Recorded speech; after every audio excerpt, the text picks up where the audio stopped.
বিশ্বনবী যখন মক্কার জমিনে কিয়ামতের ব্যাপারে বারবার মক্কার লোকদেরকে সাবধান করতে শুরু করলো যে এই দিন দিন না, আরো দিন, এই দিনটাই দিন নয়, বিশাল একটা জগৎ পড়ে আছে, সেটা শুরু হবে কিয়ামত দিয়ে, সব লন্ডভন্ড হয়ে যাবে। তখন লোকেরা বিশ্বনবীর জিজ্ঞেস করতে শুরু করলো, মুহাম্মদ সাল্লাল্লাহু, এই যে তুমি কিয়ামতের কথা বলো, এটা কবে হবে?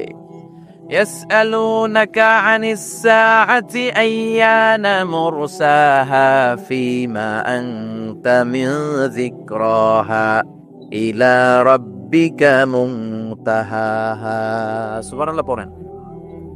ও নবী, লোকেরা আপনারা জিজ্ঞেস করে কিয়ামত কবে হবে, কিন্তু কবে হবে এটা আপনি কেমন করে বলবেন? এটা তো আপনি জানেন না, গোটা বিশ্বের কেউ জানে না, জানে একজন, তিনি কে? They are asking about the day of resurrection. People are asking you about Qiyamah. Who are you to talk anything about it? Only Allah has the final word regarding Qiyamah. অনবী, লোকেরা আপনারা কিয়ামত কবে হবে খালি ধরে জিজ্ঞেস করে, তো এই ব্যাপারে আপনি কথা বলবেন কি করে?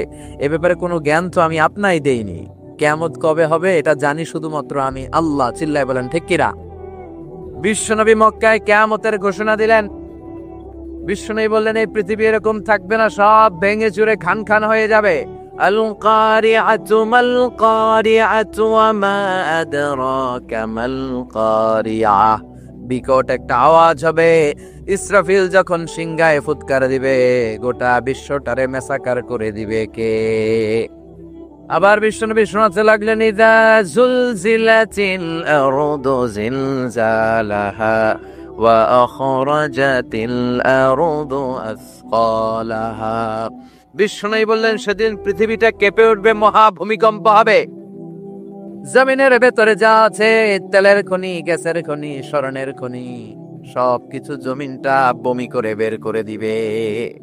আবার বিষ্ণু বলতে লাগলেন, ইযা রুজ্জাতিল আরদু রাজ্জাও ওয়া বুসাতিল জিবালু বাসসা। সুবহানাল্লাহ পড়েন।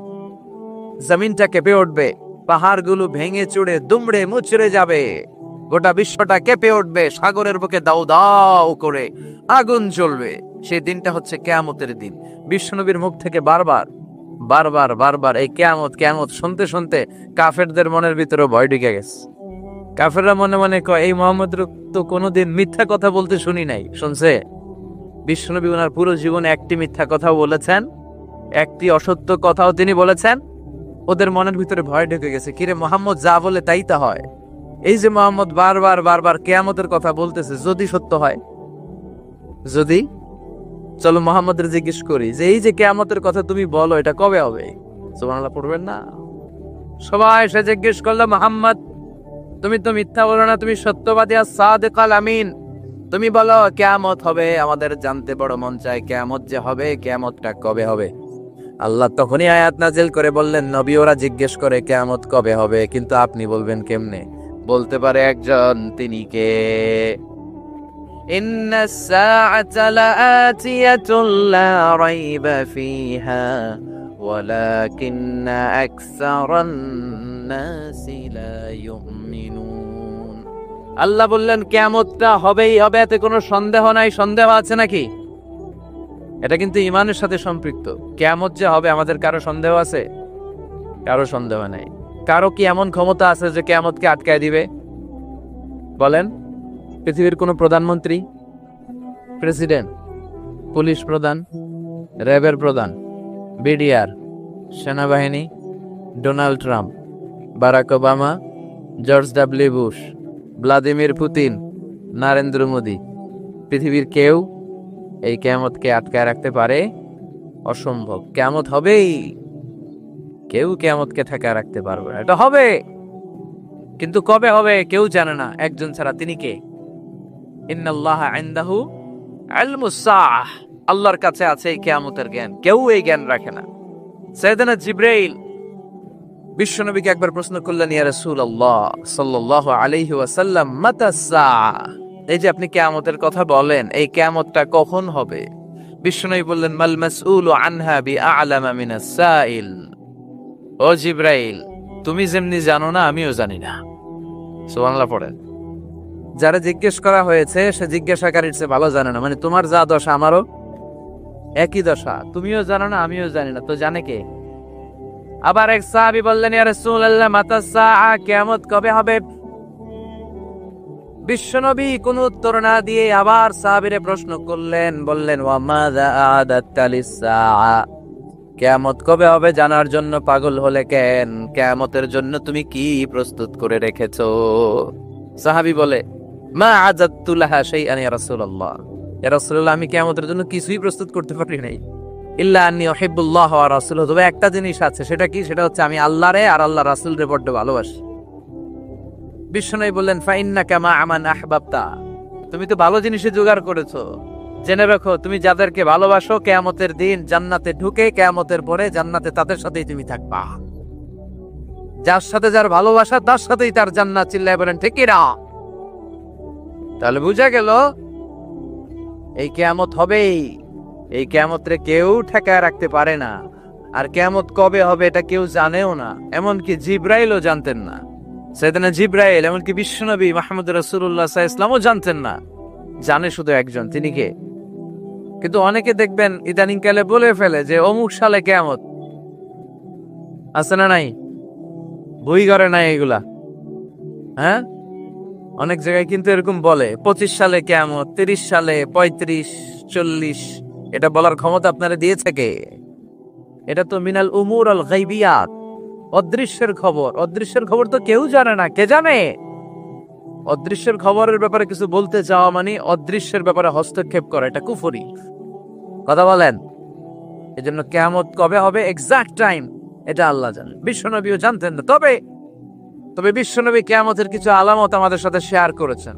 হাদিসের পরতে হাদিসের প্রামাণ্য কিতাবগুলোতে যখন আপনি পড়বেন, চ্যাপ্টারগুলোতে পড়বেন, বিভিন্ন জায়গায়, বিভিন্ন নসিহাতে, বিভিন্ন আলোচনায় বিশ্বনবী মুহাম্মদ রাসূলুল্লাহ তিনি বর্ণনা করেছেন যে কিয়ামতের আগ দিয়ে গোটা বিশ্বের, গোটা পৃথিবীর সামাজিক অবস্থা, রাষ্ট্রীয় অবস্থা, পারিবারিক অবস্থা এরকম হবে। কি কি আলামত বিশ্বনবী বলে গেলেন আমাদের জানার দরকার আছে না নাই? আমরাও কিন্তু অবাক করা কোনো কাণ্ড দেখলে বলে ফেলি এটা কিয়ামতের আলামত, বলি না? কথা বলেন। আমরা যদি বেহায়াপনা দেখি, বিশেষ করে ধর্মপ্রাণ মুরব্বী যারা আছে, এরা বেহায়াপনা দেখলে সহ্য করতে পারে না, এরা বলে এগুলো কিয়ামতের আলামত, আছে না নাই? কিয়ামতের আলামত। আমি এরকম দেখেছি যে একটা সন্তান মায়ের পেট থেকে ভূমিষ্ঠ হয়েছে, কিন্তু ওই সন্তানের মাথা দুইটা। কয়টা? আছে না নাই? তো এগুলো দেখলে আমরা কি বলি? কিয়ামতের আলামত। কিন্তু বিশ্বনবী কিয়ামতের আলামতের ব্যাপারে কি বললেন, আমাদের কি শোনালেন, জানতে মনে চায়? কথা বলেন, শুনতে মনে চায়? আসেন আজকের এই চমৎকার রজনীতে কিয়ামতের আলামতের ব্যাপারে, আলামাতুল কিয়ামা, আশরাতুস সাআ, আস-সুগরা ওয়াল কুবরা, এগুলো আমরা জানার চেষ্টা করি।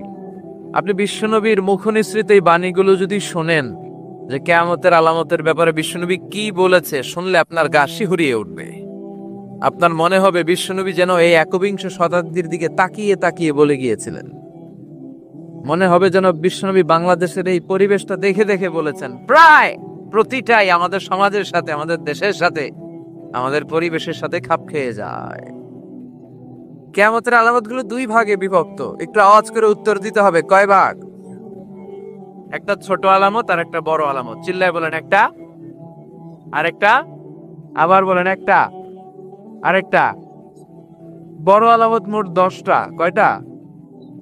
আল্লাহর মেহেরবানি 10টার একটাও প্রকাশ পায় নাই, একটাও প্রকাশ পায় নাই। কিন্তু কিয়ামতের ছোট আলামতগুলো অনেকগুলো আলামত, 30, 40, 35 এরকম হয়ে যাবে। এই ছোট আলামতগুলোর বেশিরভাগই আমাদের সমাজে প্রকাশিত হতে শুরু করেছে। যেগুলো হয় নাই এগুলো হওয়ার পথে, বেশিরভাগ সমাজে প্রকাশ পেয়ে গিয়েছে। আশরাতুস সাআ, আস-সুগরা ওয়াল কুবরা। আমরা আজকে কিয়ামতের ছোট আলামত, the minor signs of the day of judgment, কিয়ামত আসার আগ দিয়ে কি কি ছোট আলামত আমাদের সমাজে দেখা যাবে, এগুলো নিয়ে আমরা কিছু কথা শুনবো। আওয়াজ করে পড়েন ইনশাআল্লাহ। উদ্দেশ্য হচ্ছে এগুলো জেনে আমরা সচেতন হব। কি হব? আমরা আখিরাতের ব্যাপারে সচেতন হব এবং নিজেদেরকে গড়ব এবং আমলের পরিমাণ এমন ভাবে বাড়াবো যাতে আমাদের আখিরাতটা সুন্দর হয়, ঠিক কিনা? আমাদের অনেকেরই এই ইখলাস জিনিসটার খুব অভাব। এটা নাই, এটার ঘাটতি। আমরা আল্লাহর কাছে কামনা করি, আল্লাহ তুমি আমাদের হৃদয় ইখলাস দিয়ে পরিপূর্ণ করো। আল্লাহুম্মা রযুকনা ইখলাস, আল্লাহ তুমি আমাদেরকে ইখলাসকে রিজিক হিসেবে দাও। এই ইখলাসের নামে কোরআনে একটা সূরাও আছে না নাই? সূরার নাম কি? কুল হুয়াল্লাহু আল্লাহুস লাম ইয়ালিদ ওয়া লাম ইয়াকুল লাহু। এখানে আল্লাহ তাওহীদের কথা বলেছেন, ইখলাসের কথা বলেছেন। এজন্য আমরা যেন ইখলাসের সাথে শুনি, ইখলাসের সাথে আমল করি। আল্লাহ তুমি তৌফিক দাও। বিশ্বনবী কিয়ামতের ছোট আলামতের ব্যাপারে যা যা বললেন সেগুলো যদি আমরা ধারাবাহিকভাবে শুনতে চাই, তাহলে প্রথমেই যে আলামতটার কথা বলতে হবে সেটা হচ্ছে বিআসাতু রাসূলিল্লাহি সাল্লাল্লাহু আলাইহি ওয়াসাল্লাম। বিশ্বনবীর এই পৃথিবীতে, এই ধরাতে আগমনটাই হচ্ছে কিয়ামতের সর্বপ্রথম আলামত। সুবহানাল্লাহ কই বললেন না? বিশ্বনবীর আগমন পৃথিবীতে হয়েছে কি হয় নাই? কথা বলেন। বিশ্বনবী যে আসছেন আবার চলে গেছেন, বিশ্বনবীর আগমনটা হয়ে গিয়েছে পৃথিবীতে কয় বছর চলে গেল? হ্যাঁ, প্রায় 1400-1500 বছর চলে গেল, এখনো কিয়ামত হয় নাই। সুবহানাল্লাহ পড়েন। বিশ্বনবী বলতেন বুইসতু আনা ওয়াসসাআতু কাহাতাইন, আমি এবং কিয়ামত এইভাবে পিঠাপিঠি হয়ে নাজিল হয়েছি। এই আঙ্গুল থেকে এই আঙ্গুলের মাঝখানে যেমনি তেমন কোনো ব্যবধান নাই, আমি বিশ্বনবী আর কিয়ামতের মাঝখানেও তেমন কোনো ব্যবধান নাই। বিশ্বনবী সাহাবাদেরকে বুঝাতে যে প্রায় এরকম আঙ্গুল ব্যবহার করতেন, ইশারা দিতেন, আঁকা ঝুঁকা করতেন। এখন আধুনিক শিক্ষা পদ্ধতিতে এগুলো ব্যবহার হতে শুরু হয়েছে। এগুলো সব বিশ্বনবীর মেথোডোলজি। সুবহানাল্লাহ পড়বেন না? বিশ্বনবী আবার আরেক জায়গায় বলেছিলেন আনা ওয়া কাফিলুল ইয়াতীমি কাহাতাইন, আমার আঙ্গুলের দিকে দেখতেছেন? হ্যাঁ, আনা ওয়া কাফিলুল ইয়াতীমি কাহাতাইন, আমি আর ইয়াতীমের রক্ষণাবেক্ষণকারী জান্নাতে এরকম কাছাকাছি থাকবো। এই দুই আঙ্গুল যেমনি কাছাকাছি, আমি আর এতিমের রক্ষণাবেক্ষণকারী এরকম জান্নাতে থাকবো কাছাকাছি। আমরা এখন রক্ষণাবেক্ষণ করব কি? ইয়াতীমের সম্পদ লুণ্ঠনের ক্ষেত্রে আমরা 1 নাম্বার। চিল্লা এখন ঠিক কিনা? ইয়াতীমের মাথায় হাত বুলিয়ে দিলে আল্লাহ খুশি হয়ে যায়। এতিমদেরকে ভালোবাসলে আল্লাহ তারে ভালোবাসে। এতিমের জন্য দান সদকা করলে তার মর্যাদা বাড়ায় দেয় কে? আমাদের এলাকাগুলোতে এতিমখানা নাই? আমাদের সমাজে এতিম আছে না নাই? তার বাবা নাই, তার মা নাই, এতিম। আপনি তার ঘরে খাবার পৌঁছে দেন, আপনার আব্বার কবরটারে জান্নাতে টুকরা বানায় দিবে কে? ইয়াতীম মিসকিনদেরকে সহায়তা করবেন, দান সদকা ওইখানে করবেন। ওইদিকে টাকা না দিয়ে মাজারে যে টাকা দেয় এরকম লোক আছে না নাই? মাজারে টাকা দেওয়া যাবে অপ্রয়োজনে? মাজারে কেন টাকা দিবেন? ওখানে একজন লোক শুয়ে আছে, পড়ে আছে, ওনার টাকা লাগবে? টাকা লাগবে আমগো জীবিত যারা আছে আমাদের। কথা কন। গরিব, দুস্থ, সুবিধা বঞ্চিত মানুষ যারা আছে তাদের টাকা লাগবে। এজন্য মাজারে যে মানত করা যাবে, মানত করতে হবে একজনের নামে, চিৎকার করে বলেন তিনি কে? অনেকে দেখবেন মাজারে যে মোমবাতি দিয়ে আসে, আগরবাতি দিয়ে আসে, হ্যাঁ, কাপড় দিয়ে আসে, ছাগল দিয়ে আসে, মুরগি দিয়ে আসে, গরু দিয়ে আসে, আসারা নাই? আলহামদুলিল্লাহ নারায়ণগঞ্জে এগুলা নাই। হ্যাঁ হ্যাঁ আছে। আহা, আল্লাহ তুমি বুঝার তৌফিক দাও। দেখবেন মাজারে আবার মশারিও দিয়া রাখে, আছে না নাই? যিনি শুয়ে আছে ওনার কি মশায় কামড়ায়? তো উনি যদি মশার কামড় থেকে নিজের বাঁচাইতে না পারে, উনি আমগরে বাঁচাবে কি? কথা বলেন। আবার দেখবেন অনেক ড্রাইভার অনেক মাজারের পাশ দিয়ে যখন যায় সে গাড়ি স্লো করে ফেলে। ড্রাইভারকে জিজ্ঞেস করেন যে তুমি স্লো করলা কেন? সে বলে এখানে বাবার মাজার, বাবা অনেক গরম। গাড়ি উল্টায় দিবার পারে। কি করতে পারে? আচ্ছা, গাড়ি উল্টালে কি হয়? দুর্ঘটনা হয়, মানুষ মারা যায়। যারা মানুষ মারে এরা কি বাবা নাকি ডাকাত? তো এ কেমন আল্লাহর ওলি, সে মানুষ মেরে ফেলে। আপনি একটু আকল খাটালে আপনি বুঝতে পারবেন যে এগুলোর সাথে ইসলামের কোনো সম্পর্ক নাই। ইসলাম শিখায় চাইতে হবে একজনের কাছে। ইদা সাআলতা ফাসআলিল্লাহ, ফরিয়াদ করবা তো কার কাছে করব? চাইতে হবে কার কাছে? ছেলে চান কে দিবে? মেয়ে চান কে দিবে? ছেলে মেয়ে দুইটা চান কে দিবে? ব্যবসায় সফল হতে চান, কে দিবে? জান্নাতি হতে চান, কে দিবে? আল্লাহ ছাড়া কেউ কিছু দিতে পারে? বিশ্বনবী মুহাম্মদ রাসূলুল্লাহ সাল্লাল্লাহু আলাইহি সাল্লাম কি আমাদের কিছু দিতে পারে? না। এজন্য ওনার কবরে যেও চাওয়া যায় না, ওনারা সালাম দেওয়া যায়। ওখানে যে বিশ্বনবীকে সাল্লাতু সালাম পাঠানো যায়, কিন্তু বিশ্বনবীরে বলা যায় না, ইয়া রাসূলুল্লাহ আমার একটা মেয়ে দেন, আমার একটা ছেলে দেন, ইয়া রাসূলুল্লাহ আমার নির্বাচনে পাশ করাইয়া দেন। এখন নির্বাচন আসছে নতুন না, প্রায় দেখি অ্যানাউন্সমেন্ট চলতেছে কাউন্সিলর নির্বাচন। তো বিশ্বনবীর কবরের সামনে দাঁড়িয়েও চাওয়া যায় না। তো বিশ্বনবীর কবরের সামনে দাঁড়িয়ে কিছু চাইলে সৌদি পুলিশ হাতের মধ্যে লাঠি দিয়ে বাড়ি মারে, দাওয়াতেই দেয় না যে এখানে কি চাও তুমি, সামনে কেবলা, কেবলামুখী হও। এই বিশ্বনবী যার কাছে যাইতেন তার কাছে চাও, তিনি ছাড়া কিচ্ছু করার ক্ষমতা গোটা বিশ্বে কারো নাই। আল্লাহর ধনভাণ্ডার কত বিশাল, তিনি আমাদের সবাইকে যদি জান্নাতুল ফেরদাউস দিয়ে দেয়, ওনার জান্নাতের মধ্যে ঠেলাঠেলি হবে তো না? কথা কর। বিশ্বনবী 8টা জান্নাতের যে স্টেজ, এই 8টার সবগুলাই থাকবে না, উনি থাকবে জান্নাতুল ফেরদাউস। কোনটায় থাকবে? তাহলে আমরা থাকবো কই? ইনশাআল্লাহ করবেন না? নবী থাকবে একটাই, আমরা আরেকটাই। এটা সম্ভব? অন্য কোনো জান্নাত দিয়ে আমাদের বুঝ দেওয়া যাবে? আমরা আল্লাহর কাছে বলবো, আল্লাহ আমগো নবী যেদিকে আমরা থাকবো, বিশ্বনবী থাকবে জান্নাতুল ফেরদাউস, আমরাও থাকবো ফেরদাউস। ইনশাআল্লাহ পড়েন। এত বিশাল জান্নাত, কোনো ধাক্কা ধাক্কি নাই। জান্নাতের এক একটা দরজা চিনেন তো না? বিশ্বনবী যখন জান্নাতের দরজার বর্ণনা দিচ্ছেন, বিশ্বনবী বলছেন ইন্নাল মিসরাআইন মিন মাসারি'আল জান্নাহ মা বাইনা মাক্কাতা ওয়া হাজার। ও সাহাবারা, জান্নাতের দরজাগুলো কত বড়, শোনো শোনো। বিশ্বনবী বললেন সৌদি আরবের মক্কা শহর থেকে বাহরাইনের হাজার শহর যত লম্বা, জান্নাতের এক একটা দরজা তত লম্বা। তার মানে এক এক ধাক্কায় কয়েকশো কোটি লোক জান্নাতে ঢুকে যাবে। তো ওই জান্নাতে আমরা সবাই যদি ফেরদাউসে থাকি, আল্লাহর কোনো ঘাটতি আছে? ওই আল্লাহরে থইয়া মাজারে যায়, ওই আল্লাহরে না ডেকে বাবারে ডাকে, ওই আল্লাহর কাছে না যে মাজারে যে লাল সালো দিয়ে আসে। দেখবেন যে লোকটা মাজারে মশারি দেয়, ওর বাপের ডেঙ্গু রোগ, ওর মারে মশাই কামড়ায়, ওর বাবারে মশাই কামড়ায়। বাপ মার কাছে যায় না। বাপ মা যে কত বড় পীর সাহেব, গোটা বিশ্বের পীর সাহেবরা যদি একটা দোয়া করে আর বাবা মা যদি আরেক পাশে দোয়া করে, বাবা মার দোয়া আগে আগে কবুল হয়ে যাবে। এজন্য চাইতে হবে একজনের কাছে। তিনি কে? বিশ্বনবী যখন বুঝাতেন, মাঝে মাঝে হাতের ইশারায় বুঝাতেন। সুবহানাল্লাহ পড়েন। বিশ্বনবী যখন বুঝাতেন, মাঝে মাঝে প্রশ্ন করে বুঝাতেন, মাঝে মাঝে প্রশ্ন করে বুঝাতেন। He used to throw question to the audience. শ্রোতাদেরকে প্রশ্ন ছুড়ে দিতেন। প্রশ্ন ছুড়ে দিলে কি লাভ জানেন? শ্রোতারা ভাবতে শুরু করে উত্তরটা কি, কি এই প্রশ্নের উত্তর। যখন উত্তরটা করতে পারে না, তখন বিশ্বনবী উত্তর বলে দিতেন। যখন উত্তর করতে যে ঠেকে যায় একটা ঠেকা ঠেকা ভাব, তখন যখন উত্তরটা জানা হয়, ওই উত্তর আর ভোলা হয় না। কথা বলেন। বিশ্বনবী সাহাবাদেরকে প্রশ্ন করলেন, ইন্না মিনাশ শাজারাতি শাজারাতুন লা ইয়াসকুতু ওয়ারাকুহা। ও সাহাবারা, গাছের মধ্যে, বৃক্ষলতার মধ্যে এমন একটা বৃক্ষ আছে, এমন একটা গাছ আছে, যেই গাছের কোনো পাতা ঝরে না। মাসালুহা কামাসালুল মুমিন। ওই গাছের দৃষ্টান্ত মুমিনের দৃষ্টান্তের মতো। বলো তো, হাদ্দিসুনি মা হিয়া। দেখি তোমরা পারো কিনা ওই গাছটা কি? কেউ পারে না।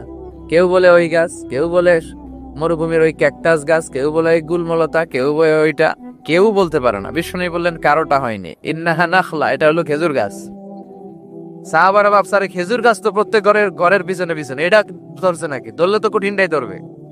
এজন্য সাহাবাদের প্রত্যেক বাড়ির পাশে খেজুর গাছ। ওইদিকে মন যায় না, মন গেছে দূরে, দেখি তো কোন গাছ, খুঁজে পায় না। সুবহানাল্লাহ পড়েন।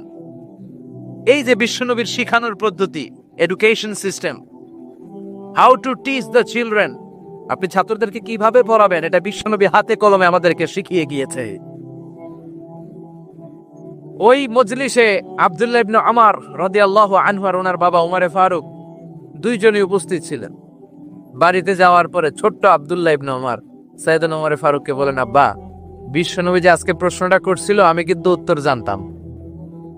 সুবহানাল্লাহ কইবেন না?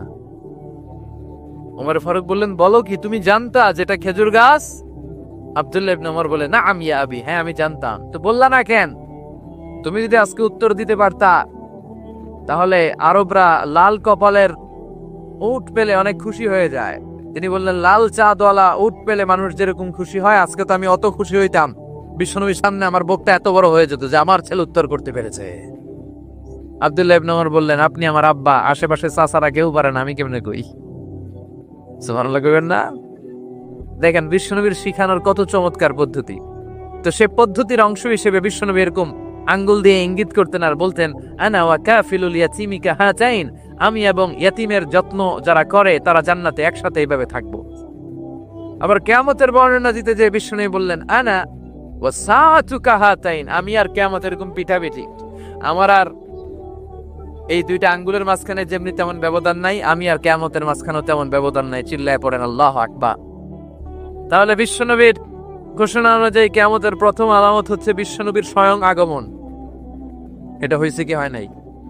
এরা হতে হেলে দুলে নুরানি তনুকে আসে হায়, সারা দুনিয়ার হেরে মেরে পর্দা খুলে খুলে যায়, সে যে আমার কামলিওয়ালা কামলিওয়ালা, তার ভাবে বিভোল রাঙা পায়ের তলে, পর্বত জঙ্গল টল মল টলে, খুরমা খেজুর বাদাম জাফরানি ফুল, ঝরে ঝরে যায় সে যে আমার কামলিওয়ালা কামলিওয়ালা। সুবহানাল্লাহ পড়েন। এই কামলিওয়ালা নবীর আগমনটাই কিয়ামতের প্রথম আলামত। তাহলে প্রথম আলামত আমরা পাইছি কি পাই নাই? পেয়ে গেলাম। এরপরে বিষ্ণু বলেছেন, যুহুর কাসরাতিল ফিতান বিআনওয়াইহা, কিয়ামতের আগ দিয়ে সমাজে ফিতনা ফাসাদ বেড়ে যাবে। পারিবারিক ফিতনা আমাদের আছে না নাই? সামাজিক ফিতনা, একটু আওয়াজ করে উত্তর দিবেন। রাষ্ট্রীয় ফিতনা, নারী ঘটিত ফিতনা, খালি ফিতনা আর ফিতনা। আপনি যেদিকে তাকাবেন ওইদিকেই ফিতনা। আপনি চাইলেও আপনার ঈমান বাঁচাতে পারছেন না। আমরা চাই আমার চোখটা হেফাজত করব, পারছি না। ইউটিউবে ঢুকলাম, জাকির নায়েকের লেকচার শুনবো, ইউটিউবে ঢুকলাম, শায়েখ সুদাইসের তেলাওয়াত শুনবো, ওদিকে তেলাওয়াত বাজে আর নিচে সাজেস্টেড ল্যাংটা ভিডিও আছে না নাই? কই যাবো আমরা? কিভাবে বাঁচাবো আমাদের চোখ? বায়ে অশ্লীলতা দেখে ডানে তাকায়, দেখি ওদিকে অশ্লীলতা, আবার বায়ে তাকায়, ওখানে অশ্লীলতা, সামনে তাকাই অশ্লীলতা, আবার পেছনে তাকাই অশ্লীলতা, নিচে তাকাই অশ্লীলতা, উপরে তাকাই ওদিকে অশ্লীলতা। আমরা যাব কই? আন-নাযার সাহমুন মাসমুম মিন সিহাম ইবলিস, এই দৃষ্টি শয়তানের বিষ মাখানো তীরবানের মধ্য থেকে ভয়ঙ্কর তীর। এই তীর দিয়ে শয়তান যুবক যুবতীদেরকে কাবু করে ফেলে। একটা যুবক যুবতীর মধ্যে প্রথমে আই কন্টাক্ট হয়। কি হয়? প্রথমে আই কন্টাক্ট, চোখে চোখে একটা ভাব বিনিময় হয়, হ্যাঁ? এরপরে এসএমএস এর আদান প্রদান হয়, কথা বলেন। এরপরে ডেটিং হয়, ডেটিং কি হয়? এরপর হয় গার্লফ্রেন্ড বয়ফ্রেন্ড, আছে না নাই? এগুলো বইঘরে নাই। বইঘরের ছেলেপেলেরা আল্লাহওয়ালা, হ্যাঁ? কি ভয়ঙ্কর অবস্থা। আমরা ছোটবেলায় এই সমস্ত গার্লফ্রেন্ড বয়ফ্রেন্ড কি বুঝতামই না। এখন ক্লাস 5 থেকে শুরু, ক্লাসে যারা যারা আছে ভাগাভাগি হয়ে যায় কোনটা কার, আছে না নাই? কয় এটা আমার, মানে আমার ফ্রেন্ড, এটা আমার এই কি ফ্রেন্ড, গার্লফ্রেন্ড, এটা আমার গার্লফ্রেন্ড, তো এটা তোর গার্লফ্রেন্ড, আছে না নাই? আবার এটারে সংক্ষেপ করছে, কয় জিএফ। কি কয়? তোমাদের এগুলা নাই তো? হ্যাঁ আছে, অর্ধেক কয় আছে, অর্ধেক কয় নাই। খুব চালাক এরা। প্রিয় ভাইয়েরা, এগুলো আমাদের সংস্কৃতি নয়। বিবাহ বহির্ভূত যে কোনো ধরনের নারী পুরুষের সম্পর্ককে হারাম করেছে কে? আসুন আমরা বিয়েটাকে সহজ করি, আর্লি ম্যারেজ ক্যাম্পেইন করি। আর কত বলবো? যতদিন বেঁচে থাকি বলবো, বিয়েটারে সহজ করে দেন। ছেলের বাবা যারা আছেন, মেয়ের বাবা যারা আছেন, বিয়েটা সহজ করে দেন। তা না হলে এই যে 14ই ফেব্রুয়ারি গুলো যায়, আছে না নাই? কি নাম, কি বিশ্ব বেহায়া, আহা, এগুলো আগে ছিল না। এগুলো সব কিয়ামতের আলামত। চিল্লা এখন ঠিক না? এই দিবসগুলোতে আপনার উঠতি বয়সের তরুণী মেয়ে, আপনার ছেলে যে পাপগুলো করে বিয়ে না করার কারণে, এই পাপগুলোর একটা পার্সেন্টেজ গুনাহ আপনার আমলনামায় আছে না নাই? এজন্য খবরদার, বাবা মা যারা আছেন ছেলে মেয়েদেরকে সময় মতো বিয়ে করিয়ে দেন। আমাদের দেশে বিয়ে অনেক সময় অনেক দেরি হয়ে যায়, বিশেষ করে ছেলেদের দেরি হয়ে যায়। বলে তুই নিজের পায়ে দাঁড়া। তো এতদিন ও কার পায়ে দাঁড়াইছে? ও তো নিজের পায়ে দাঁড়িয়েছে, একটু সহযোগিতা করেন না আপনি, বিয়েটা সহজ করে দেন। বিয়ের চেয়ে ভালো কাজ পৃথিবীতে নাই। হ্যাঁ, ইয়াং পোলাপানরা অনেক খুশি হয়ে গেছে। হ্যাঁ, বিয়ে করবে তোমরা। বিয়ে বহির্ভূতে জিএফ বিএফ এর দরকার আমাদের নাই। চিল্লায় বলেন ঠিক কি না? এগুলোর বিরুদ্ধে আমাদের জিহাদ। ইসলামের ইমেজকে, আমাদের মোরালিটি, আমাদের এথিক্যাল স্ট্যান্ডিং পয়েন্ট যেখানেই নষ্ট হবে, ওগুলোর বিরুদ্ধে আমাদেরকে সোচ্চার হতে হবে। এই নৈতিকতার অবক্ষয় হতে হতে এমন পর্যায়ে ঠেকেছে বাংলাদেশটা এখন জাহান্নামের টুকরা হয়ে গিয়েছে। এখন মেডিকেলের ডাস্টবিনে ছোট্ট ছোট্ট নবজাতক বাচ্চার লাশ পাওয়া যায়। এগুলো সব 14 ফেব্রুয়ারি পালনের ফসল। এগুলোর সাথে মুসলমানদের কোনো সম্পর্ক থাকতে পারে না। এগুলো ইসলামের সাথে কোনো সম্পর্ক নাই। এগুলো হচ্ছে পাশ্চাত্য থেকে আমদানি করা, পার্শ্ববর্তী দেশ ভারত থেকে আমদানি করা। আমাদেরকে যে ইসলামের সুশীতল বাণী বিশ্বনবী শিখিয়েছেন, আমাদের জানিয়েছেন, দ্যাটস এনাফ ফর আস। এটাই আমাদের জন্য যথেষ্ট। এজন্য এই যুগটা হচ্ছে, বিশ্বনবী বললেন, ফিতনার যুগ। আখিরি জামানায় জ্বলন্ত আগুনের কয়লা নিয়ে হাতে রাখাটা সহজ হয়ে যাবে, কিন্তু ঈমান নিয়ে টিকে থাকা কঠিন হয়ে যাবে। আপনি চাইলেও ভালো থাকতে পারবেন না, আপনি হকের কথা চাইলেও বলতে পারবেন না। ঝুঁকি আছে না নাই? গুম আছে না নাই? ক্রস ফায়ার আছে না নাই? কে কোন দিক দিয়ে গুম টেরি পাওয়া যাবে না। কিন্তু এই হকের রাস্তা আমরা ছাড়বো না। বিশ্বনবী বললেন, ফিতনা বেড়ে যাবে। আপনি হক হালাল মেনটেন করতে চান কিন্তু পারবেন না। আপনি ঘুষ খাবেন না, কি হবে? টেবিলের নিচ দিয়া ঘুষ, উপর দিয়া ঘুষ, সব জায়গায় ঘুষ। আপনার পাশে যে চাকরি করে সে খায় ঘুষ, ও খায় ঘুষ, নিচের কর্মচারী খায় ঘুষ, উপরের বসও খায় ঘুষ। কথা বলেন, আপনি চাইলেও পারছেন না। এজন্য বিশ্বনবী সবসময় দোয়া করতেন, আল্লাহ ফিতনা থেকে আমাদেরকে বাঁচাও।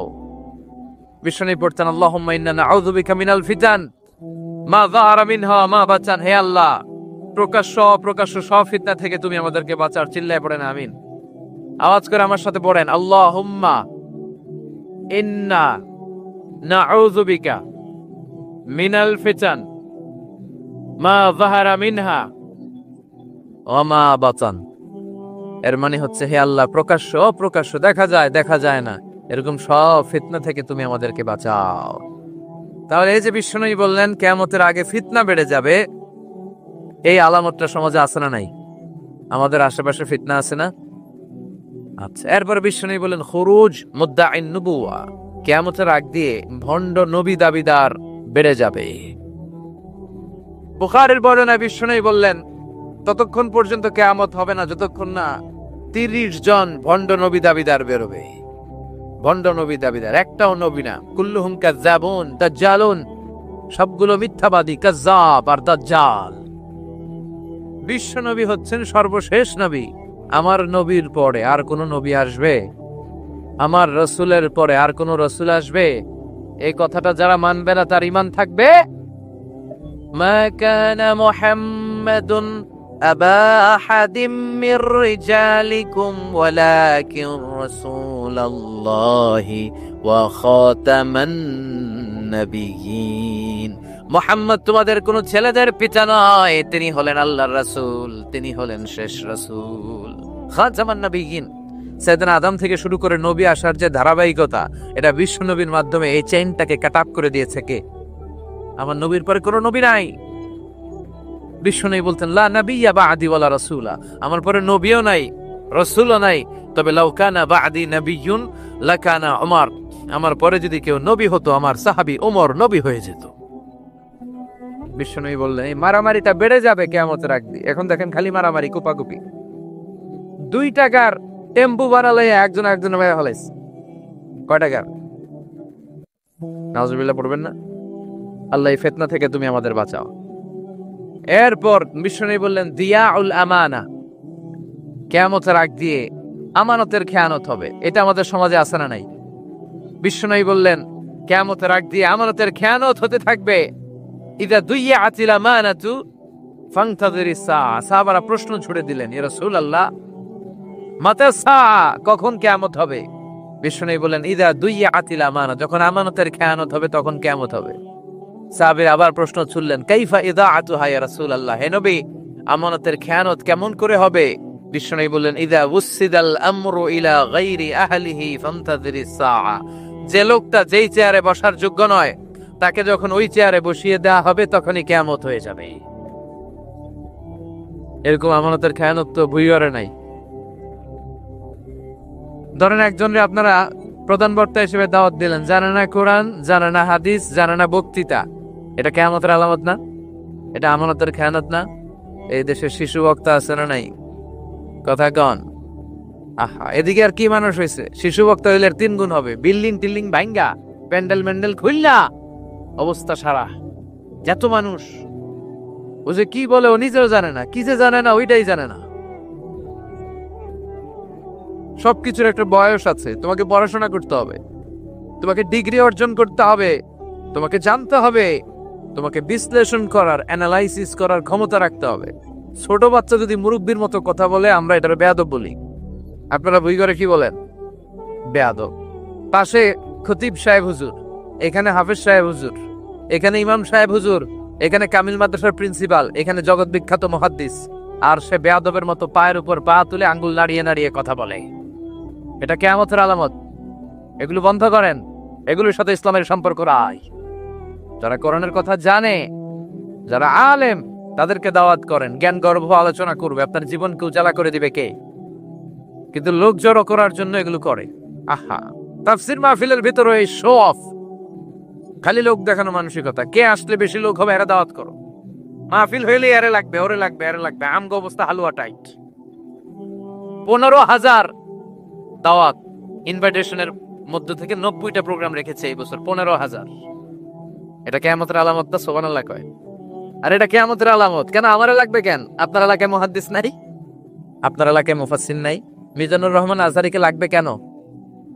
মিজানুর রহমান আজহারী যেখানে সুযোগ হবে 2-4 জায়গায় প্রোগ্রাম করবে। এখন তো ইউটিউবে সব দেখা যায় যে এত চ্যানেল, অনেক মাহফিলে এত শ্রোতাও নাই।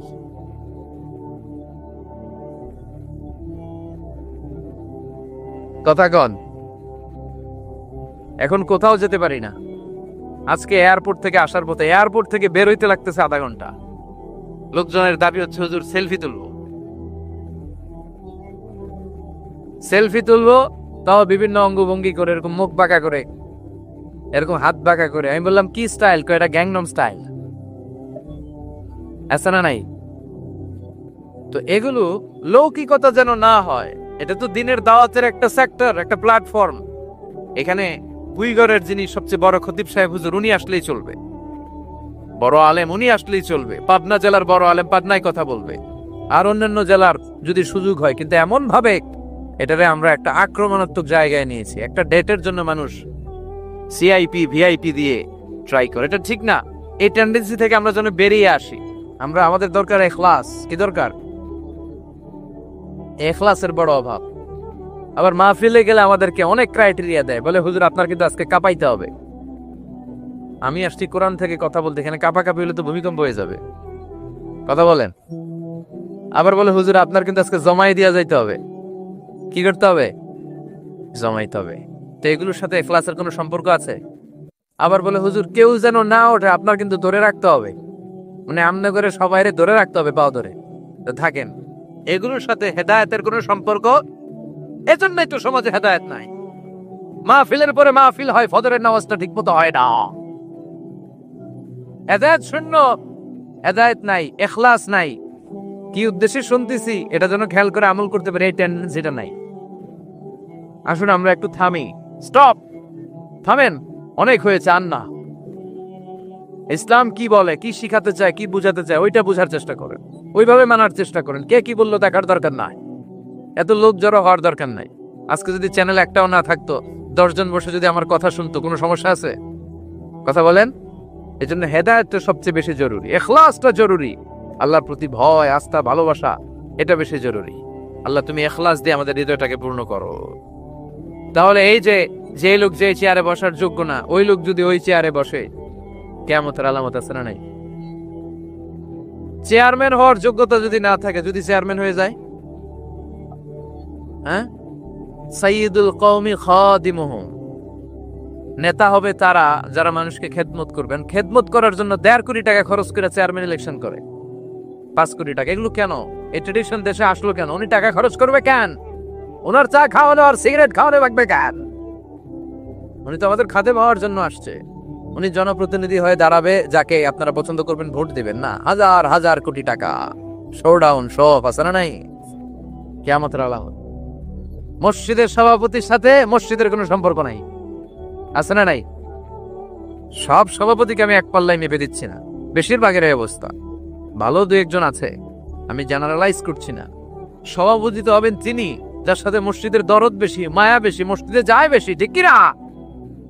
এখন বছরে ওনারা একবার খুঁজে পাওয়া যায় না উনি সভাপতি, উনি সেক্রেটারি, উনি ক্যাশিয়ার, আছে না নাই? তার মানে উনি এখানে বসার যোগ্য ছিল না, ওনারে বসানো হয়েছে। যেই লোক যেই চেয়ারে বসার যোগ্য নয়, তারা যখন ওই চেয়ারে বসিয়ে দেওয়া হবে, বিষ্ণু বললেন, তখনই কিয়ামত হয়ে যাবে। কিয়ামতের আলামত আমানতের খেয়ানত, এটা অনেক বড় বিষয়। আমার সম্পদ আছে, এই সম্পদটা আল্লাহর দেয়া, আমার কাছে আমানত। আমার শক্তি আছে, এই শক্তি আমানত। যুবক যারা আছো, তোমাদের যৌবনটা আল্লাহর দেয়া, তোমাদের কাছে সবচেয়ে বড় নেয়ামত এবং আমানত। তোমরা এখন চাইলে অনেক কিছু করতে পারো। তোমাদের একটা সদিচ্ছা তোমাদের এলাকাটারে জান্নাতি বানিয়ে দিতে পারে। তোমরা চাইলে সাগরের স্রোতকে পাল্টে দিতে পারো, বাতাসের গতিকে উল্টে দিতে পারো, তোমরা ইতিহাস রচনা করতে পারো। বিষ্ণুনবী যখন তোমাদের মতো যুবক ছিল, তিনি হালাফুল ফুদুল যুব সঙ্গ করেছেন। গানের কনসার্ট করে নাই, যাত্রাপালা করে নাই, নাচানাচি করে নাই। উনি হাতে হাত রেখে বলেছেন, মক্কার বুকে কোনো টেন্ডারবাজি থাকবে না, মক্কার জমিনে কোনো চাঁদাবাজি থাকবে না, ধর্ষণ থাকবে না, মক্কার জমিনে কোনো দুর্নীতি চলবে না। যুবকদেরকে নিয়ে উনি এই কাজগুলো করেছেন। এখন একটার পর একটা আমানত আমরা খেয়ানত করে চলি। আমার সম্পদ আমার আমানত, আমার ছেলে মেয়ে আমার আমানত। আমার ছেলে কার সাথে মিশে, ও ডিশের কোন চ্যানেল দেখে, ও ইউটিউবে কোন সাইট ব্রাউজ করে, এটার ব্যাপারে কিয়ামতের দিন আমার জিজ্ঞেস করবে কে? কারণ এটা আমানত। যিনি চেয়ারম্যান, পুরো ইউনিয়ন পরিষদ তার কাঁধে আমানত।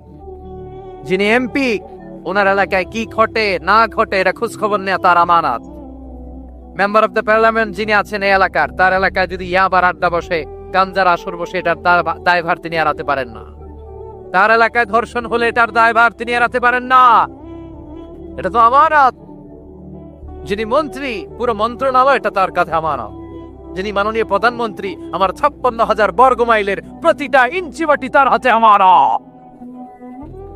এটা অনেক বড় বিষয়। আর মুমিনের বৈশিষ্ট্য হচ্ছে ওয়াল্লাযীনা হুম লিআমানাতিহিম ওয়া আহদিহিম রাউন। যারা বিশ্বাসী তারা কথা দিয়ে কথা রাখে আর আমানতের খেয়ানত করে। এজন্য আমানত পূর্ণ করতে রাজি আছেন?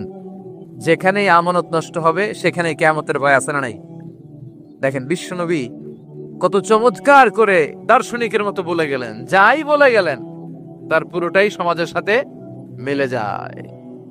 আমরা যেন আমানতের খেয়ানতকারী না হই, আমরা যেন আমানতকে সংরক্ষণ করতে পারি। আল্লাহ তুমি তৌফিক দাও।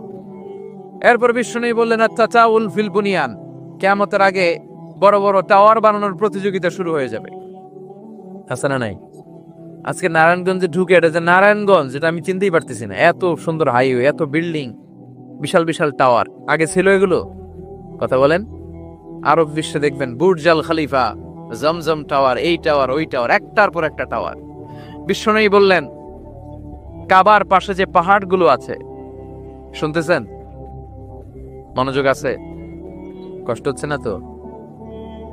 কাবার পাশে যে পাহাড়গুলো আছে, কাবার পাশের টাওয়ারের উচ্চতা যদি পাহাড়ের চেয়ে উঁচু হয়ে যায়, ফাআলাম ফাইন্নাল আমরা কদ আযাল্লাক, জেনে রাখো কিয়ামত বেশি দূরে নাই, কিয়ামতের ছায়া তোমার উপরে ছায়া দিচ্ছে। এখন মক্কা শহরের পাহাড়ের চেয়ে হাইট বেশি এরকম বিল্ডিং আছে না নাই? কাবা ঘরের পাশেই তো একটা আছে, জমজম টাওয়ার, 120 তলা উঁচু। 20 তলা দিমাকরাল ক্লক টাওয়ার, 120 তলা, বিশাল ঘড়ি লাগানো। এগুলো সব কিয়ামতের আলামত। ওর 5 তলা, আমার লাগবে 10 তলা। ওর 2টা গাড়ি আছে, আমার লাগবে 4টা গাড়ি। ও তাহাজ্জুদ পড়ে, আমারও যে পড়তে হবে, ওই টেনশন নাই।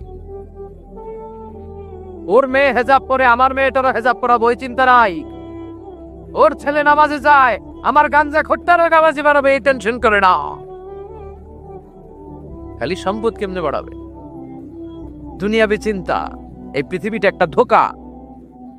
বুইগরের ভাইয়েরা, এই পৃথিবীটা একটা ধোকা। একটু থামেন, sit down and think about death. মৃত্যু সম্পর্কে ভাবেন। The most certain thing in our life is death. আমাদের জীবনের সবচেয়ে সুনির্দিষ্ট নিশ্চিত বিষয়টা হচ্ছে মরণ। মরা লাগবেই, চলে যেতে হবে, ঠিক কিনা? কিন্তু এই দুনিয়ার মায়াজালে আটকে পড়ে আমরা আখিরাতকে, মৃত্যুকে বেমালুম ভুলতে বসেছি। বিশ্বনবী বললেন কিয়ামতের আগে মানুষের টেন্ডেন্সি হবে, মানুষ বড় বড় ইয়াতাতাওয়ালুনা feel বুনিয়ান, people will start to compete constructing high rises building in the cities. সমাজে বড় বড় টাওয়ার বানানো শুরু করে দেবে। এটা আছে না নাই? এরপর বিশ্বনবী বললেন যুহুরুন নিসা আল কাসিয়াত আল আরিয়াত আল মাইলাত আল মুমিলাত, কিয়ামতের আগে পোশাক পরিহিতা নেকেড উলঙ্গ নারীদের সংখ্যা বেড়ে যাবে। বুইগরে মাশাআল্লাহ সব পর্দা মেইনটেইন করে, আশা করি। হ্যাঁ, স্থানীয়রা পর্দা করে, আলহামদুলিল্লাহ, আল্লাহ তুমি কবুল করো। কিন্তু গোটা বাংলাদেশের দৃশ্য কি ভুইগরের মতো? না, ভয়ঙ্কর। বিশ্বনবী বললেন কাসিয়াত আল আরিয়াত আল মাইলাত আল মুমিলাত, পোশাক পরিহিতা উলঙ্গিনী, মানে বোরকাও পড়বে, বোরকাও আলী, তিনি বোরকা পড়েন কিন্তু টাইট ফিটিং বোরকা, আছে না নাই? তো এতে আপনি, আমার মায়েরা, আমার বোনেরা, আমি আপনাদেরকে সবসময় সম্মান দিয়ে কথা বলার চেষ্টা করি, একটু বোঝেন। এই যে আপনি টাইট ফিটিং এর বোরকাটা পরলেন, এতে লাভটা হলো কি? আপনার দেহের উঁচু নিচু ভাঁজ টের পাওয়া যায়, আপনার সৌন্দর্য প্রকাশ পেয়ে যায়। হেজাব আল্লাহ এমনি এমনি দেয় নাই, যার সম্মান বেশি ওটার প্যাকেট বেশি। কথা কন, ডায়মন্ডের আংটি ওই রাস্তার মধ্যে বিক্রি করে না, স্বর্ণের আংটি না, ওইটা স্পেশাল মার্কেটে বিক্রি করে। কোন মার্কেটের সামনে পুলিশ রাইফেল নিয়ে দাঁড়ায় থাকে না, কিন্তু স্বর্ণ মার্কেটের সামনে রাইফেল আছে না নাই? ভিতরে স্পেশাল সিকিউরিটি আছে না নাই? গ্লাস ফিটিং করা, ওইখানে সিকিউরিটি আলাদা, স্পেশাল লকার আছে না নাই? কারণ এটার দাম বেশি, তাই এটার পর্দা বেশি, প্যাকেট বেশি। সুবহানাল্লাহ পড়েন। নারীদেরকে তো ইসলাম মর্যাদা দিয়েছে। বিষ্ণু বলেছেন দুনিয়া কুল্লুহা মাতা ওয়া খায়রু মাতা'আদ দুনিয়াল মারআতুস সালিহা, দুনিয়ার সব হলো সম্পদ, আর এই সব সম্পদের মধ্যে সবচেয়ে দামি সম্পদ হচ্ছে নেককার নারী। এদের পেটগুলা খনি। এই নেককার নারীগুলো যদি হেজাব মেইনটেইন করে, এই পেটগুলো থেকে আল্লাহ আল্লাহ বেরোবে, নাজমু সাকিব বেরোবে, কারি আহমদ বিন ইউসুফ আল আজহারি বেরোবে, বড় বড় মুফাসসিরে কোরআন বেরোবে। আর যদি হেজাব না করে, জি বাংলা স্টার জলসা নিয়ে মশগুল হয়ে থাকে, হ্যাঁ, টেন্ডারবাজ, চাঁদাবাজ, ডাকাত, এগুলো বেরোবে। ওজনে কম দিবে, খাদ্যে ভেজাল দিবে, মাছে ফরমালিন দিবে, গাঞ্জার টাকার জন্য লাথি মেরে মারে ঘর থেকে বের করে দিবে। এজন্য নারীরা, আমার বোনেরা, আপনারা অনেক সম্মানিতা, নিজেদের সম্মান সম্পর্কে সচেতন হন। এই হেজাব আপনার অধিকার। এই হেজাব নারীর অহংকার, হেজাব নারীর আভিজাত্যের প্রতীক, হেজাব নারীর রুচির প্রতীক। আপনার রুচিটা কেমন আপনার পোশাক দেখে বোঝা যায়। কথা কন, যে মেয়েটা হিপ হপ স্টাইলে চলাফেরা করে, গ্যাংনং স্টাইলে, এই মেয়েটারে ইফটিজিং করার সুযোগ আছে না নাই? কিন্তু যে হেজাব মেনটেন করে যেই নারীরা চলে, এদেরকে দেখলেই একটা সম্মান চলে আসে। কি ভুল বললাম? একটা সম্মান আসে না? আপনাদের সম্মানটা আপনারা রাখবেন। বিষ্ণু বললেন যুহুরুন নিসাল কাসিয়াতাল আরিয়াতাল মাইলাতাল মুমিলা, কিয়ামতের আগে পোশাক পরিহিতা উলঙ্গিনী নারী বেরোবে। লা ইয়াজিদনা রিহাহা লা ইয়াদখুলনাল জান্নাতা ওয়া লা ইয়াজিদনা রিহাহা, এই নারীগুলো জান্নাতে তো প্রবেশ করবেই না, জান্নাতের ঘ্রাণও নাকে লাগবে না। ওয়া ইন্না রিহাহা তুজাদু মিন মাসিরাতি 500 সানা, আর জান্নাতের ঘ্রাণ 500 বছর দূরের রাস্তা থেকে টের পাওয়া যায়। খেয়াল করে বুঝেন, এখান থেকে জান্নাতে পৌঁছতে আরো 500 বছরের রাস্তা। কয় বছরের? এত দূরে থাকতে জান্নাতের সুবাতাস এসে আপনার নাকে ধাক্কা লাগবে। সুবহানাল্লাহ পড়বেন না? এই নারীগুলো জান্নাতে যাবে না, জান্নাতের ঘ্রাণও পাবে না। এজন্য বাবা যারা এসেছেন, সচেতন হন। আপনার মেয়ে চাইলেই যে কোনো ড্রেস আপনি তাকে কিনে দিতে পারেন না। মায়েরা যারা আমার কথা শুনছেন, আপনার মেয়ে আবদার করবে, সে তো ছোট, সে কি বুঝে? কিন্তু দেখবেন অনেক বিয়ের অনুষ্ঠানে আমি দেখেছি, মায়ের বয়স হচ্ছে 60, মায়ের হাত মোজা পা মোজা, বোরকা লাগাইছে 2টা, পাশে ষোড়শী অষ্টাদশী তন্নি সুন্দরী সুস্নিগ্ধা এক মেয়ে, বয়স মাত্র 18, ওর বুকে ওন্না নাই, ওটা গলায় শোভা পাচ্ছে। এই 60 বছরের বুড়া মহিলার দিকে কেউ তাকাবে? ওনার তো ডেট এক্সপায়ার্ড, ডেট এক্সপায়ার্ড। ওনার সৌন্দর্য যা ছিল সব শেষ, তার দিকে তাকাবে না। তার উঠতি বয়সের তরুণ মেয়েটার দিকে অনেকে তাকাবে, কারণ এটা জেনেটিক্যাল একটা ইস্যু। একটা পুরুষ একটা নারীর দিকে জেনেটিক্যালি আকৃষ্ট হবে, এটাই স্বাভাবিক, ঠিক কিনা? এজন্য আপনার হাত মোজা পা মোজা আপনার দরকার ছিল না, আপনি পাতলা কাপড় পরলেও সমস্যা নাই। কথা কন, হাত মোজা পা মোজা দরকার ছিল আপনার যুবতী মেয়েটার হাতে, যুবতী মেয়েটার পায়ে। এজন্য আপনারা আপনাদের সম্মানকে বুঝবেন। যারা নারী স্বাধীনতার কথা বলে, নারী আন্দোলনের কথা বলে, এরা নারীদেরকে ঠকায়, এরা নারীদেরকে বিজ্ঞাপনের বিলবোর্ডে নগ্ন করে উপস্থাপন করে। রাস্তা দিয়ে হাঁটি, চোখ খুলতে পারি না। আমার মায়েরা, এরা আমার দেশের মেয়ে, এরাই 56,000 বর্গমাইলের মেয়ে। এই মেয়েগুলোকে উলঙ্গ ভাবে হাফ নেকেড করে এই সিনেমা হলগুলোর পোস্টারগুলো যে দেয়া হয়েছে, এতে এদের সম্মান বেড়েছে না কমেছে? ওদিকে চোখ তুলে তাকানো যায়? এজন্য নারী স্বাধীনতার কথা যারা বলে, এদের কথায় ফাঁদে পা দিবেন না। এরা আপনাদের সম্মান বাড়াতে চায় না, এরা আপনাদেরকে বিলবোর্ডে উঠাতে চায়, আপনাদেরকে উলঙ্গ করে রূপালী পর্দায় উঠাতে চায়, টিভির পর্দায় আপনাদেরকে নেকেড করে উপস্থাপন করতে চায়।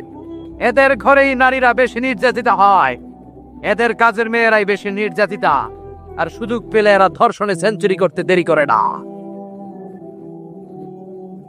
এজন্য নারীদেরকে সম্মান দিয়েছে ইসলাম। আমার বোনেরা, আমাদের সম্মান যেন আমরা রাখতে পারি। আল্লাহ তুমি বুঝার তৌফিক দান করো। এরপরে বিষ্ণু বললেন, ইতাআতু যাওজা ওয়া উকুকুল কিয়ামতের আগে বিয়ে করার পরে ছেলেগুলো মাকে ভুলে গিয়ে স্ত্রীর পেছনে পেছনে দৌড়াবে, স্ত্রীর আনুগত্য করবে। এরকম নমুনা আছে না নাই? বই করে আছে? হ্যাঁ, মুরব্বী অনেক পজিটিভ, মাশাআল্লাহ। সবকিছু ইউনিক, কিছু কিছু অথবা নাই। এদিক থেকে আওয়াজ আসতেছে আছে, হয়তো কিছু কিছু আছে, কিছু কিছু নাই। জেনারেলাইজ করা ঠিক হবে না। তো এই জন্য মাকে ভুলে যাওয়া যাবে না। মায়ের দোয়া বড় দোয়া, মায়ের দোয়া সবার আগে কবুল। বুলেট মারলে বুলেট মিস হয়, মায়ের দোয়া মিস হয়? খবরদার। স্ত্রী চলে গেলে নতুন স্ত্রী পাওয়া যায়, মা মরে গেলে মা পাওয়া যায়? তাই বলে আমি বলছি না আপনার স্ত্রীকে ডিভোর্স দেন না, বুঝান, মাকেও বুঝান, স্ত্রীকেও বুঝান, বুঝানোর চেষ্টা করেন। সমাজের এখন সবচেয়ে বড় সমস্যাটা হচ্ছে শাশুড়িরা চায় আমি ডমিনেট করব আমার এতদিনের গড়া সংসার। বউ আইসা কয় না, আমি আইছি মাগার আমি সব খায় হলাম। আছে না নাই? এই যে সবাই ডমিনেট করতে চায়, এটা সমস্যা। সমাধানটা কি? সমাধানটা হচ্ছে আমাদের শাশুড়ি যারা আছে সমাজের, তাদের উচিত বৌমাটারে নিজের মেয়ের মতো মনে করা। নিজের মেয়ের যেখানে বিয়ে দিছে ওইখানে কিন্তু খুব খোঁজ নেয়, মা তোর কি অবস্থা, তোর কষ্ট হইলো কিনা, ইত্যাদি ইত্যাদি। কিন্তু ছেলের বউ করে যারা আনছে এরা দিয়ে ইচ্ছে মতো কাজ করা, এরকম ডাকাত আছে না নাই? ডাবল স্ট্যান্ডার্ড, এটা ঠিক না। আর বৌমা যারা আছেন, ঘরের বৌমা, এরা শাশুড়িকে একটু মায়ের মতো মনে করেন না, কারণ একদিন আপনিও শাশুড়ি হতে চলেছেন, একদিন আপনিও শাশুড়ি হবেন। রং ধরা যৌবন জং ধরে শেষ, আপনারও ছেলে হবে, এই ছেলের বিয়ে করাতে হবে, এই ছেলের বউ এসে আপনার ঘরে তাই করবে আপনি আপনার শাশুড়ির সাথে যা যা করেছেন। এই ছোট্ট হিসাবটা বুঝতে চায় না। শাশুড়ির উচিত বৌমাকে নিজের নিজের মেয়ের মতো করে আদর করা, যত্ন করা, আর বৌমাদের উচিত শাশুড়িকে মায়ের মতো সেবা করা। এই মিউচুয়াল আন্ডারস্ট্যান্ডিংটা থাকলে কোনো ঘরে আর ঝগড়া হবে? শাশুড়ি বৌমা, আল্লাহ সবাইরে তুমি কবুল কর। তো কিয়ামতের আগে মারে ভুলে যাবে, মাকে ভুলে গিয়ে স্ত্রীর পেছনে পেছনে দৌড়াবে। খবরদার, খবরদার।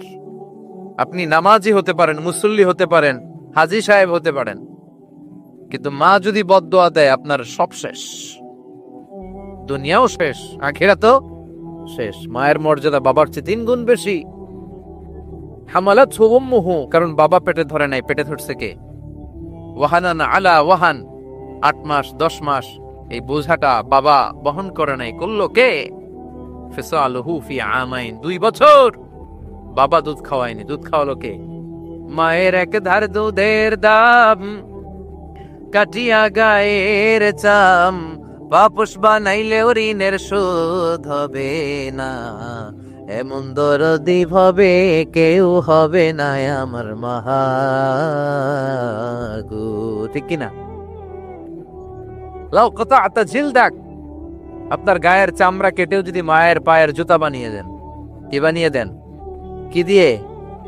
গায়ের চামড়া দিয়ে। এই যে 2 বছর যে দুধ খাইলাম, এই দুধের এক ঢোক দুধের সুদটাও আদায় হবে না। এজন্য খবরদার, মাকে যেন আমরা ভুলে না যাই। মা দোয়া করতে দেরি, ওই দোয়া কবুল হতে। আমরা ছোটবেলায় যে কত কষ্ট দিয়েছি, সবচেয়ে বেশি কষ্ট যখন দিয়েছি মাকে, ওই স্মৃতিগুলো আমাদের মনে পড়ে না। আপনার বয়স যখন 1 বছর, আপনি স্মৃতি হাতরে এত দূর যেতে পারবেন? 1 বছর বয়সে কি কি কষ্ট দিয়েছিলেন মনে আছে? মানুষের বয়স যখন 2, 3, 4 হয়, 4-5 বছর বয়সে, তখন তার কথাগুলো খেয়াল থাকে। কিন্তু সবচেয়ে কষ্ট কিন্তু মাকে বাবাকে আমরা দিয়েছিলাম যখন আমাদের বয়স 1-2 বছর ছিল। আর মায়ের পেটের ভেতরে যখন ছিলাম তখনও কষ্ট দিয়েছি কি দেই নাই? এক একটা লাথি যখন মেরেছে আমার মা বেহুশ হয়ে যেত। আমাকে আপনাকে জন্ম দিতে যে আপনাদের মা কতটা কষ্ট করেছেন খেয়াল করে শুনে। চিকিৎসা বিজ্ঞানীরা বলে একজন সুস্থ মানুষ 45 ইউনিট পেইন, মানে ব্যথা, একসাথে সহ্য করতে পারে। ব্যথার তীব্রতা, সিভিয়ারনেস যদি এর চেয়ে বেড়ে যায়, হয়তো লোকটা বেহুশ হয়ে যাবে, না হয় মরে যাবে। কিন্তু আমার আর আপনার মা আমাকে আর আপনাকে জন্ম দিতে যে ওই ডেলিভারি যখন দিয়েছিল, 57+, 57 ইউনিটেরও বেশি ব্যথা তিনি সহ্য করেছিলেন। যেটা কোনো অ্যাক্সিডেন্টে আমাদের দেহে প্রত্যেকের 206টা হাড্ডি, কোন সড়ক দুর্ঘটনায় আপনার দেহের 20টা হাড্ডি একসাথে টাস টাস করে ভেঙে গেলে যত ব্যথা, তার চেয়েও বেশি ব্যথা। যেন খবরদার, খবরদার, মাকে যেন আমরা ভুলে না যাই। মায়ের দোয়া যেন নেই। কখনো যদি মায়ের সাথে বেয়াদবি করে থাকি, আমরা যেন মাফ চেয়ে নেই। রাজি আছি তো যুবকেরা? রাজি আছি সবাই? আমরা সবাই মায়ের দোয়া নিব। মায়ের দোয়া ছাড়া কেউ জীবনে সফল হতে পারে? মা যার চলে গেছে তারা জানে মা না থাকার কি জ্বালা। হ্যাঁ, মায়ের কথা মনে পড়ে না?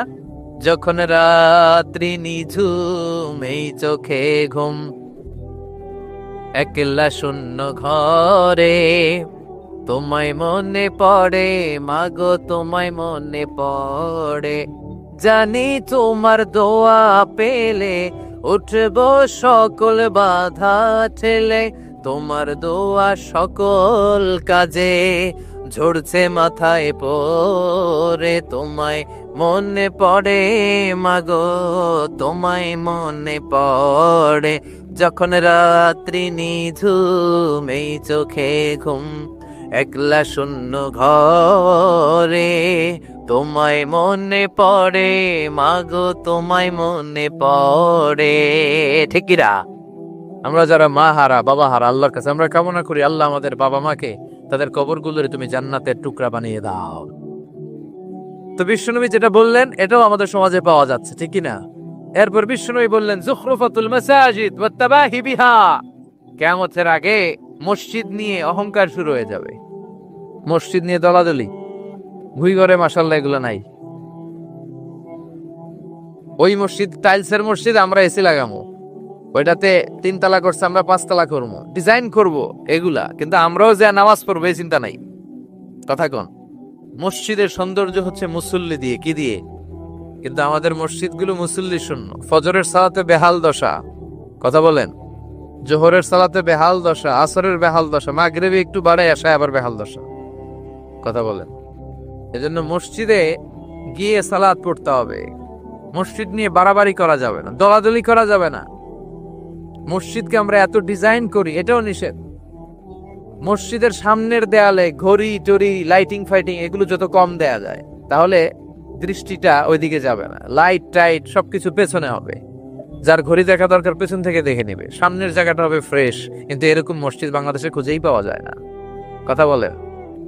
বিশ্বনবীর মসজিদ ছিল, বুখারীর বর্ণনা, ওয়াকানা সাকফুল মসজিদে জারিদুন নাখাল, বিশ্বনবীর মসজিদে নববীর ছাদ ছিল খেজুর পাতা দিয়ে তৈরি, ডালা দিয়ে তৈরি ছাদ। আর মসজিদে নববীর ফ্লোর ছিল বালুর ফ্লোর, বৃষ্টি হলে কাদামাটি হয়ে যেত। বিশ্বনবীর সাহাবীরা বর্ণনা করেন, রাআইতু রাসূলুল্লাহি সাল্লাল্লাহু আলাইহি ওয়াসাল্লাম ইয়াসজুদু ফিল মাই ওয়াত তিন, কাদামাটির উপরে বিশ্বনবী সিজদা দিচ্ছেন, নামাজ পড়ছেন। সালাম ফিরিয়ে বিশ্বনবী যখন সাহাবীদের দিকে মুখ ফিরিয়ে বসে তাসবিহ পড়তেন, সাহাবারা বর্ণনা করেন রাআইতু আসারা তিনি ফি জাবহাতিহি, বিশ্বনবীর কপাল মোবারকে আমরা কাদার মাটি দেখতে পেয়েছি। আর আমাদের মসজিদে খালি টাইলস, কই তোরা ঢাকায় টাইলস, আমরা উজবেকিস্তান থেকে টাইলস নিয়ে আসুন, আছে না নাই? এজন্য মসজিদ দিয়ে যেন আমরা দলাদলি না করি, মসজিদটার যেন হেদায়েতের মার্কাজ বানায়। রাজি আছেন তো? বাচ্চাদেরকে মসজিদে যেতে দিবেন, আমি সব জায়গায় বলি। অনেক মুরব্বীরা আছে বাচ্চাদেরকে মসজিদে ঢুকতে দিতে চায় না, আছে না নাই? বাচ্চা ঢুকাইলে রেগে যায়, রেগে যান কেন? ওর বয়স হতে আপনি মসজিদের দিকে আসার খান নাই, মসজিদের দিকে উল্টায় পরে আসারও তো খান নাই। ও আসতে যাচ্ছে, আসতে দেন। বাচ্চারা মসজিদে আওয়াজ করবে, এতে কোনো সমস্যা নাই, বাচ্চারাই তো আওয়াজ করবে, আপনি করবেন? বাচ্চারা লাফালাফি করলে ভাল লাগে, 80 বছরের বুড়া মানুষ লাফ দিলে ভাল লাগবে? কথা কন, বিশ্রী দেখা যাবে। বাচ্চারা এরকম লাফালাফি করবে। তুরস্কের বিভিন্ন মসজিদের দেয়ালে ফেস্টুনে ব্যানারে লেখা থাকে, নামাজ চলা অবস্থায়, জামাত চলা অবস্থায় যদি পিছনে বাচ্চাদের আওয়াজ চিল্লাফাল্লা শুনতে পাওয়া না যায়, তাহলে ভবিষ্যৎ প্রজন্ম নিয়ে তোমাদের চিন্তায় থাকা উচিত। পিছনে বাচ্চাদের আওয়াজ নাই, তার মানে আমার নাতিপুতি, আমার ছেলেমেয়েরা তো নামাজে হচ্ছে না। আর তারাবি নামাজ পড়তেছে, পিছনে চিল্লায় ফাটায় ফেলাইতেছে, তার মানে ইনশাল্লাহ ভবিষ্যতে নাতিপুতিরা সবগুলা মুসল্লি হবে। কথা বলেন, বুঝায় দিবেন যে বাবারা দুষ্টামি করিস না, কিছুক্ষণ থামবে আবার শুরু করবে। এটাই বাচ্চাদের সৌন্দর্য, এটা বাচ্চারা করলেই মানায়। বাচ্চাদেরকে যেন আমরা মসজিদে নিয়ে যাই। রাজি আছেন তো? আল্লাহ বুঝার তৌফিক দান করো। বিশ্বনবী বললেন ইয়াতাকারাবুজ জামান তাতাকারাবুল আসওয়াক, কিয়ামতের আগে ইয়াতাকারাবুজ জামান, সময়ের বরকত কমে যাবে। 1 বছর মনে হবে 1 মাস, 1 মাস মনে হবে 1 সপ্তাহ, 1 সপ্তাহকে মনে হবে 1 দিন। এই যে 4 বছর ধরে এখানে তাফসীর হয়, তাই না? কথা কন, গত বছর আসছিলেন কারা কারা? হাত তোলেন। আসছে তো কম না, ভালোই আসছিল, হাত নামান। এই যে গত বছর ওয়াজ শুনে গেলেন, এই বছর আবার আসলেন, আপনাদের কি মনে হয় যে 1 বছর চলে গেছে? মনে হয় যে অল্প কয়েক মাসের ব্যবধানে এই বছরটা ঘুরে যেন আবার চলে আসলো, এরকম মনে হয় না? বরকত উঠে নিচ্ছে কে? কথা বলেন। এরপর খাবারের স্বাদ উঠে নিচ্ছে কে? আগে খাবারের যে স্বাদ ছিল এখন ওইটা আছে? আগে ইলিশ মাছ রান্না করলে যে ঘ্রাণ হতো, এখন এই ঘ্রাণ পাওয়া যায়? আগে শোল মাছের ঝোল রান্না করলে যে স্বাদ হতো, আগে চিংড়ি মাছ রান্না করলে যে স্বাদ লাগতো, এখনই স্বাদ পাওয়া যায়? সব তুলে নিল কে? দেখেন বিশ্বনবী যা যা বললেন তার প্রমাণ সমাজে আছে না নাই? শুনতেছেন না? কষ্ট হচ্ছে? আর 2-1টা আলামত শুনবেন, শেষ করে দেই, শুনবেন আর কয়েক মিনিট। বিশ্বনবী বললেন তাসলিমুল খাসা, কিয়ামতের আগে লোকজন শুধু পরিচিতদেরকে সালাম দিবে, অপরিচিতদেরকে সালাম দিতে চাইবে না। এরকম আছে না নাই? এই মুরব্বী চাচারে চিনি, চাচা আসসালামু আলাইকুম, চিনি আসসালামু আলাইকুম, ওদিকে চিনি আসসালামু আলাইকুম। কিন্তু অন্য একটা এলাকায় গেছি, ওখানে কাউরে চিনি না, সালামও দেই না। বাসে উঠছেন, কাউরে চিনেন না, সালাম দেন না, এরকম আছে না নাই? তো সালাম কি যাদেরকে চিনেন এদের জন্য? কথা কন। আলা মান আরাফতা ওমান লাম তারিফ, যাকে চিনো সালাম দাও, যাকে চিনো না তাকেও দাও। আল বাদিউ বিস সালাম, বিশ্বনবী বলেন আগে আগে দাও। আল বাদিউ বিস সালাম বারিউম মিনাল কিবর, আগে আগে যে সালাম দেয় তার হৃদয় থেকে অহংকার মুক্ত করে দেয় কে? অহংকার মুক্ত হওয়ার দরকার আছে না নাই? যার হৃদয়ে যাররা পরিমাণ অহংকার থাকবে সে জান্নাতে প্রবেশ করতে পারবে? কথা বলেন। এজন্য আমরা আগে আগে সালাম দিব। দুই ঘরের ভাইয়েরা, ছোটরা বড়দেরকে দিব, বড়রা ছোটদেরকে দিব, হাজবেন্ড ওয়াইফকে দিব, ওয়াইফ হাজবেন্ডকে দিব। রাজি আছেন তো? আজকে যারা স্বামী যারা আসছেন, বাড়িতে যেই ভাবির আগে সালাম দিবেন। রাজি আছেন? কথা কয় না, আওয়াজ ছোট হয়ে গেছে, পারা যাবে? আপনি আগে সালাম দিবেন, এটা দেখে আপনার স্ত্রী লজ্জা পেয়ে আপনার আগে দিবে, এগুলো দেখে বাচ্চারা সালাম শিখে ফেলবে। সুবহানাল্লাহ কইবেন না? আমরা কি চাই না আমাদের ফ্যামিলিগুলো এরকম সুন্দর হোক? আমরা কি চাই না আমাদের ফ্যামিলিগুলো জান্নাতি হোক?